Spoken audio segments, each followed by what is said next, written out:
Hello, Beth Chase here, and welcome to Wellness Wednesday with 3W. Wellness Wednesday is sponsored by 3W Medical, a medical clinic that provides free reproductive health care services for women in the Seattle area. Well, we have decided to have a series of discussions on breastfeeding. And we want this to be a very balanced talk. So we're going to talk to different women who've had different experiences, and we're going to just be honest about the good as well as the frustrating side of breastfeeding.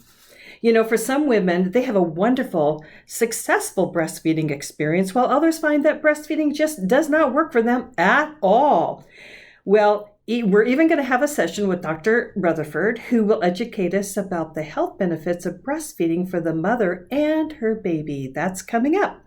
But for now, I have with me today one of the founders of 3W, Melanie Gibbs, who was actually on an earlier episode sharing about how PTSD affected her life, and now she's here to talk about her not so good experience with breastfeeding. So welcome back, Melanie. Okay, first of all, let's just talk about your daughter, Josie, and you can get into your breastfeeding experience. But first, tell us about Josie. Josephine is 2.5 years old, and she is so active right now. She talks about 1 million miles a minute. She speaks in just these full, verbose paragraphs. She's amazing. She loves being outside.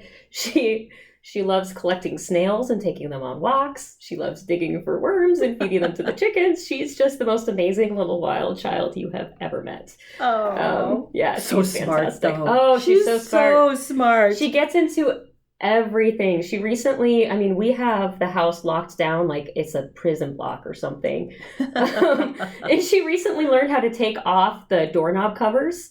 So now she can get into all of the doors that we had previously locked off to her. So now we need to buy locking doorknobs and to be able to lock her in her room. She can just get into everything. Oh, dear. She's too smart for her own good. Well, she's so precious and such a blessing to your family and to everybody who really knows her. We're all kind of excited about watching her grow up. Now, Melanie, just before we get into the breastfeeding, let's talk about a review about your birth experience. Yes, it was just awful.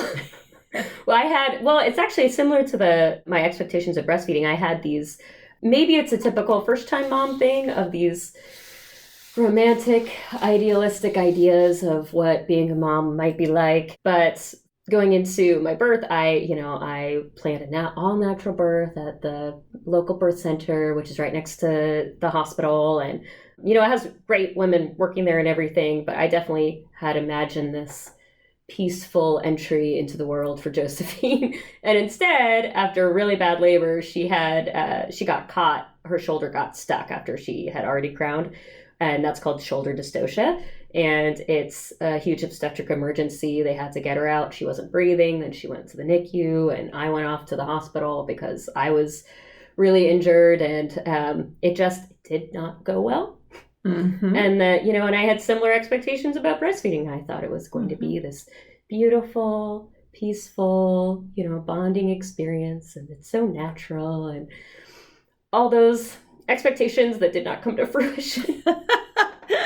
So we had a rough start with her birth, and then we had a rough start with feeding. Yes. Mm-hmm. Well, can we talk for a minute about you and I were talking about this just prior to the show, and we're talking about these expectations that society is placing on women, not only about the birth experience, but also about the breastfeeding experience. So what have you heard, or what did you hear from the pressures from the society? I have definitely, I know I'm not alone in this, because all my other mom friends definitely have experienced this. Like, for example, before the show started, we were talking about women feeling guilt if they aren't able to have a vaginal birth and they end up having a C-section. Similarly, like with breastfeeding, you feel guilty, like you're failing. And so I think the message is, you always put your baby first, and whatever is best for the baby wins, as if there's only one person involved. But actually, as Dr. Rutherford always says, that, there are two patients there in a mother-baby situation. And so, what is best for the mom is usually best for the baby, So I think that the message is always put your baby first, no matter how miserable you are. no matter if it's, not working out. And if you somehow aren't able to do what seems to be the best baby first thing, then you have failed somehow and are being a selfish mom. I think that's the messaging. And I don't think a lot of that is explicit unless you go onto mom internet forums, in which case it is very explicit and horrible. But for the most part, I think it's, it's just this pressure of, breast is best, natural birth is best, pain medication-free birth is best. Yeah. Okay, so let's talk a little bit about some specifics about your experience. So you're bringing little Josie home, and now's the time for her to get the breastfeeding routine down. Yeah. Talk to us about that. Well, it actually really started the very first time she latched in the NICU was horribly painful.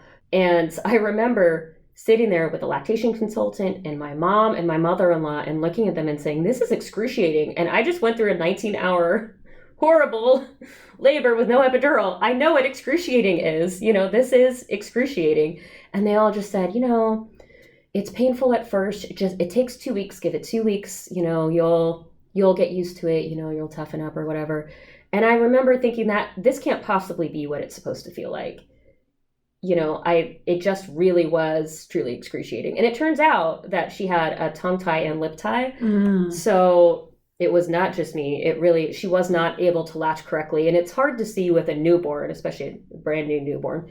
The latch might look correct, but isn't actually correct. It's really hard to tell when they're really young like that. So Melanie, can you tell us a little bit about what it's like to have a tongue-tied newborn who is trying to nurse? Yeah, so the tongue tie is where the bottom of the tongue is too securely or too far forward attached to the bottom of their mouth, and they aren't able to lift the back of their tongue and do the proper nursing motion, and instead they end up relying on kind of a chomping motion. And so instead of this, a true good latch is the nipples really far back in the mouth, and the tongue is kind of doing this oscillating motion. But a tongue-tied baby tends to have the nipple too far forward in the mouth and do this chomping motion, which creates a lot of damage. And it's very, very painful. And then a lip tie, which Josephine also had, is when the very front of the lip, like everybody has that little, I don't remember what it's called, that little piece of gum that's attached, or skin that's attached to your gums. If a baby is lip tied, the lip cannot flip upwards enough to be able to have a proper latch. And so with Josephine, her lip was tucked up under instead of being splayed outwards, which created a really shallow latch. So even though it was looking okay in the beginning, it was actually doing a lot of damage.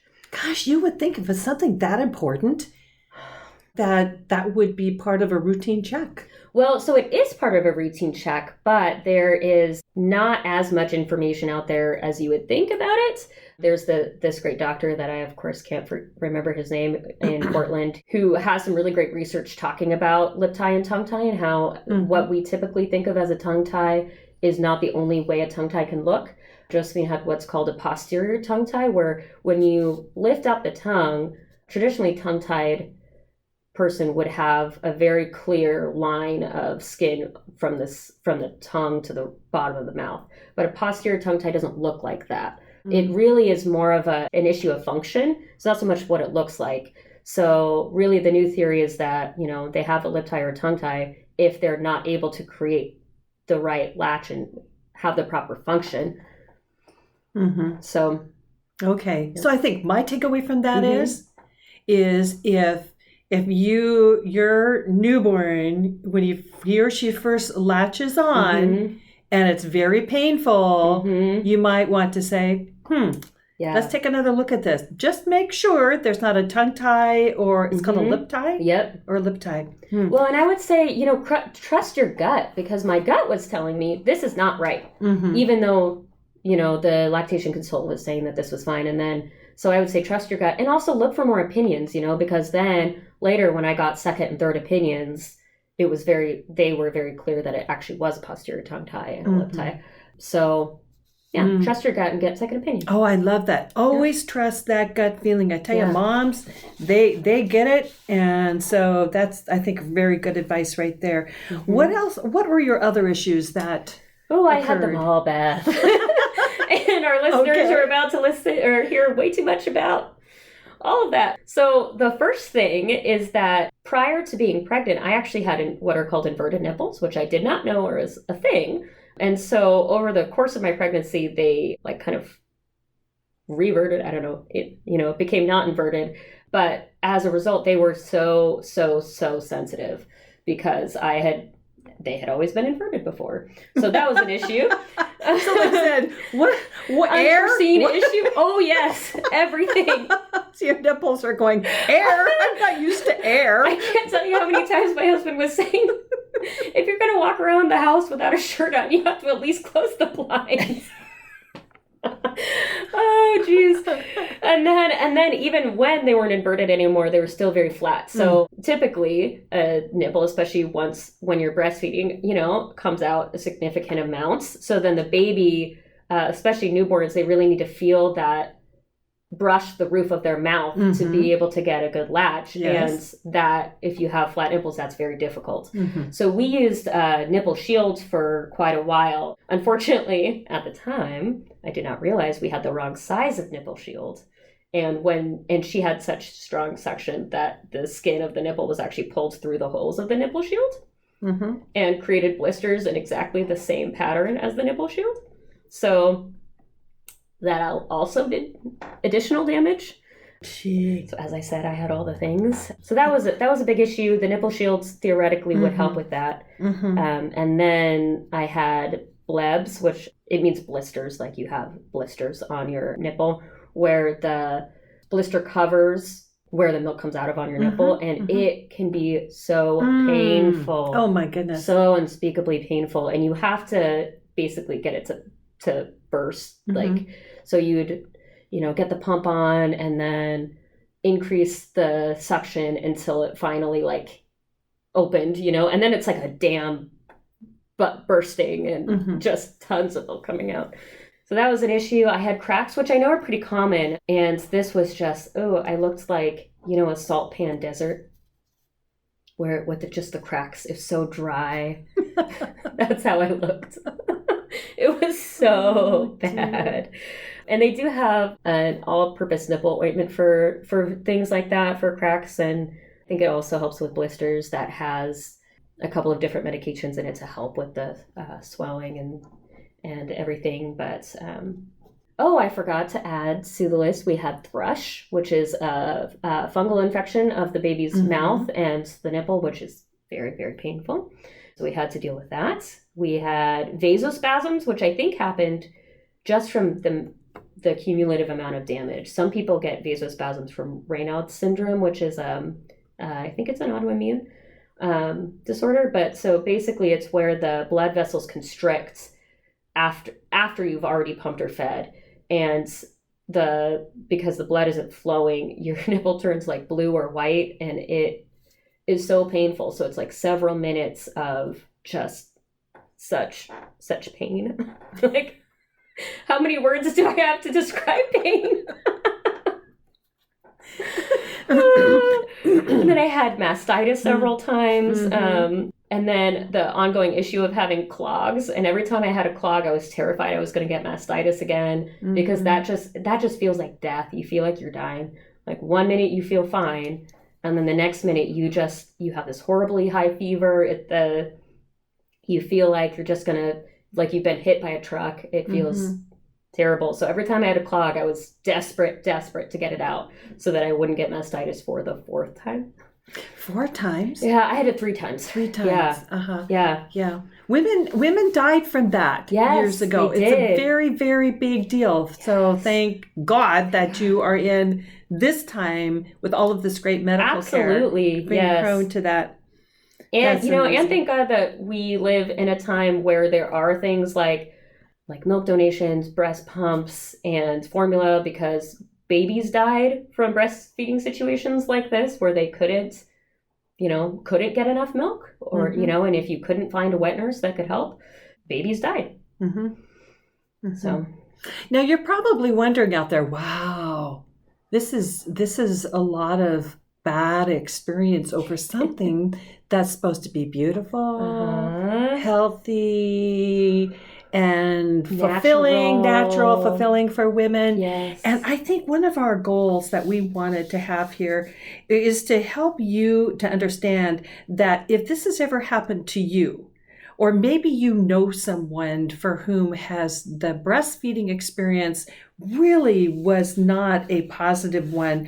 Melanie, you and I have been talking about this. Again, the pressure in society that tells you if you don't do something a certain way, that you're a failure as a mother. It made me feel like a failure as a mother when, after she got her second lip or tongue tie revision, she had been bottle fed breast milk, but bottle fed for so long that she couldn't figure out how to latch at all. That made me feel like a failure, to just have to go to exclusively pumping. And then when I finally ended up giving up exclusively pumping, that made me feel like a failure. Every step along the way made me feel like I was failing her by not being able to do what I thought was best for her, and then also failing just in my role of self-giving mother, you know?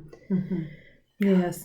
So maybe one of our lessons here is, as friends of someone who's just had a baby, or grandparents or loved ones, when we see a woman really struggling with breastfeeding and they are just doing everything that they can, be very careful that we don't say something that discourages them from perhaps choosing another way. Absolutely. I kind of felt like I needed to be granted permission to be done, you know? And that the journey from giving it everything I could and seeing every single lactation consultant in the Seattle area, which is full of lactation consultants because it's a very breastfeeding friendly culture around here, to finally being done pumping myself was really a long, painful one. And it involved a lot of conversations with other moms that were, like you said, were really encouraging of me doing what I needed to do to take care of myself, which meant stopping. Okay, so what was it? Was it your mother? Was it friends? I mean, what was your journey to getting to that point of saying, it's okay, I'm done? Well, one of the main things, honestly, so I was exclusively pumping and I wasn't quite able to keep up with her needs. And so I started getting breast milk donations from friends and from other people in the community who had oversupplies or had stored breast milk, and then their baby was done and didn't need it anymore. And then I was stuck in this very anxiety provoking cycle of, how much do we have in the freezer? How much am I producing? How much is she eating? Am I going to have enough? Am I going to have enough?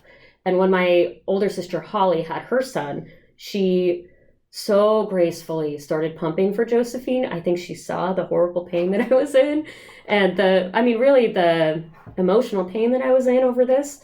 And breastfeeding went so well for her. It was a really great experience. She had a great time with it. I don't think she ever was in pain from it. Her son, my nephew, was just fine and thriving, and so she started pumping once or twice a day for me, and that helped me kind of calm the how much do I have cycle enough to realize that what I was doing was not good. It was kind of like I was wrapped up in this survival mode, and she helped me just exit that mode and see that what I was doing was really bad, horrible for my postpartum depression, which ultimately is not good for my daughter. If I'm depressed and barely making it through each day, I can't be there for her in the way that I want to be emotionally. So I think getting out of that anxiety circle helped me see a little bit more clearly that doing whatever it took to breastfeed was not actually in the best interest of my daughter. And it sounds like your sister was a key player in that for you. She was absolutely amazing. I can't tell you how many times I just cried in gratitude about it. And if I had a similar time with future babies, I would, probably just choose formula, because this was a horrible, obviously, experience with me. I would like to try again, but if it ends up starting down this road, I think that formula would be best for that baby. But Holly, I think, knew that I wasn't there yet, that I wasn't able to I was so stuck in this idea that formula is poison. I think that the whole breast is best thing just really, I don't know, had this insidious effect on me and my ideas about formula. And so Holly saw that I wasn't able to let go of the breast milk thing and was able to give of herself in such a wonderful way. Mm-hmm. Yeah, that was really wonderful. Yeah. She has such a great relationship with Josephine. Wonderful. Josephine's over at her house right now. Uh-huh. And they just have this wonderful, wonderful relationship. And I can't help but feel like part of that is because Holly knew that she was making such a great gift. See, women need each other. Absolutely. In such ways that it's so important. And so a special shout out to Holly. Yes, Holly, you are absolutely amazing. My hero. She really is. Oh, that's great. Well, it's time to wrap up this first episode on breastfeeding. But I wanted to ask Melanie, okay, what is one thing that you wanted to leave with those that are listening to this podcast? Yeah, I would say fed is best, whether it's... Future baby. Absolutely, future baby. Fed is best. Whether it's breastfeeding, which is a really great, wonderful thing for, a lot of people, or whether it's formula because you need to be able to be there for your child. Mm-hmm. Fed is best. Fed is best. And that we moms need each other. Yes, absolutely. We so need each other. That's awesome. Thank you so much. Yeah, you're welcome. Well, I hope you found this episode on breastfeeding helpful. I've learned some things, and I have breastfed 4 children, but we're going to hear from a woman who had a different experience with breastfeeding in our next episode. So just a note here, just remember that at 3W that we provide free reproductive health care services, and we're always looking for community-minded people just like you who will join us. Your commitment of just $10 a month for 12 months will help assure that every woman in Seattle area has a free access to quality health care from a nonprofit medical clinic that does not make money from the choices women make. We call this our 10 for 12 group. You can find out more information by going to our website, 3wmedical.org. That's the number 3, the letter W, then medical.org. And then while you're there, just please click on the Wellness Wednesday tab, which is at the top menu, and it will take you to a page where you can sign up for our 10 for 12 group. So until next time, stay healthy and be well.